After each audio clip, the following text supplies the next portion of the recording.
भाभी जी, आप यहाँ पे क्या कर रही हो? आज तो मेरी सुहाग रात है, यहाँ पे तो मेरी बीवी को होना चाहिए। आप यहाँ क्या कर रही हो? क्या हुआ देवर जी, इतना शॉक क्यों हो रहे हो? भाभी, आपकी देवरानी कहाँ है? आप एक काम करो, आप यहाँ से जाओ। आज मेरी सुहाग रात है और आप यहाँ पर आके बैठ गई। वो क्या है ना देवर जी, देवरानी जी ना थोड़ी सी थक गई थी, तो उन्होंने मुझे बोला मेरी जगह आप चले जाओ, तो मैं आ गई। अरे आप ना भाभी हो मेरी, आप यहाँ से जाओ और अपनी देवरानी को भेजो। जो आपको करना है वो मेरे साथ कर लो। अरे आपको समझ में नहीं आ रहा, भाभी हो मेरी, कैसी सोच है आपकी? जाओ आप यहाँ से, अपनी देवरानी को भेजो। अरे नहीं देवर जी, मैं कहीं नहीं जा रही, मैं आपका साथ दूंगी। भाभी देखो, मेरा दिमाग खराब करने की ना कोई जरूरत नहीं है।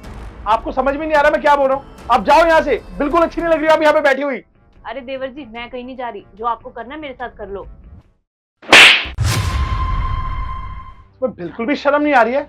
अरे तुम भाभी हो मेरी, कितनी घटिया सोच है तुम्हारी, मेरे को तो सोचते भी शर्म आ रही है।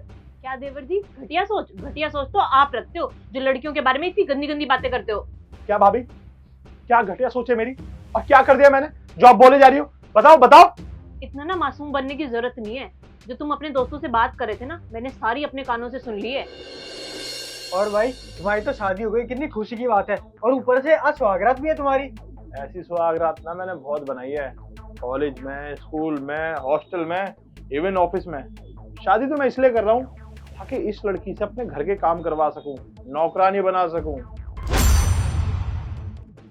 वैसे भाई तुम ना स्कूल में, कॉलेज में, ऑफिस में कभी बदले ही नहीं, हमेशा वैसे के वैसे ही हो। शेर अपना शिकार करना कभी नहीं भूलता, समझ रहा है? और फितरत है ना, बदली नहीं जाती है और ना भूली जाती है। तो बस ये मेरी फितरत है। अब तू देख, अब मैं सुहागरात बनाऊंगा और बाहर ना अफेयर चलाऊंगा, इस लड़की से घर के काम करवाऊंगा। बस यही है मेरी जिंदगी, समझा?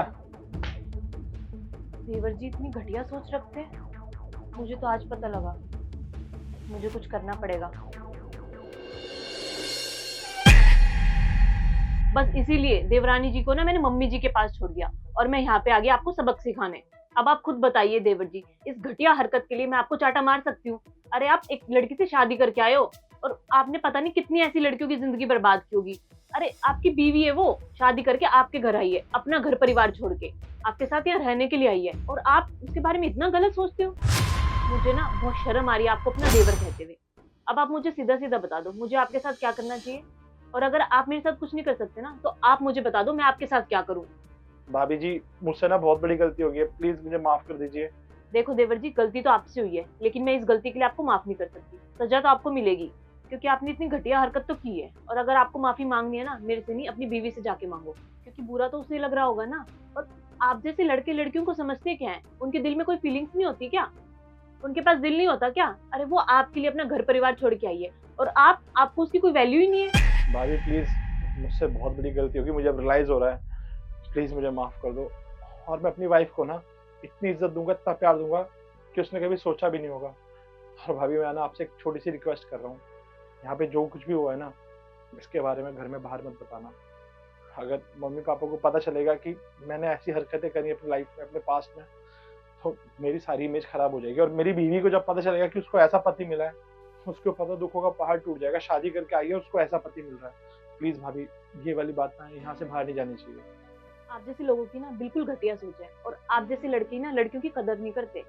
भाभी प्लीज मुझे माफ कर दो, मैं आपके सामने हाथ जोड़ रहा हूँ। देवर जी, ये हाथ ना आप अपनी बीवी के आगे जोड़ना, जो आपके लिए सब कुछ छोड़ के आई है। भाभी मैं प्रॉमिस करता हूँ कि आज के बाद ना मैं अपनी आने वाली जिंदगी में अपने आप को सुधार दूंगा। और भाभी थैंक यू सो मच, आज आपने ना मेरी आंखें खोली, वरना आज मुझसे बहुत बड़ा अनर्थ हो जाता। प्लीज भाभी, बस इस बात को यहाँ से बाहर मत जाने देना।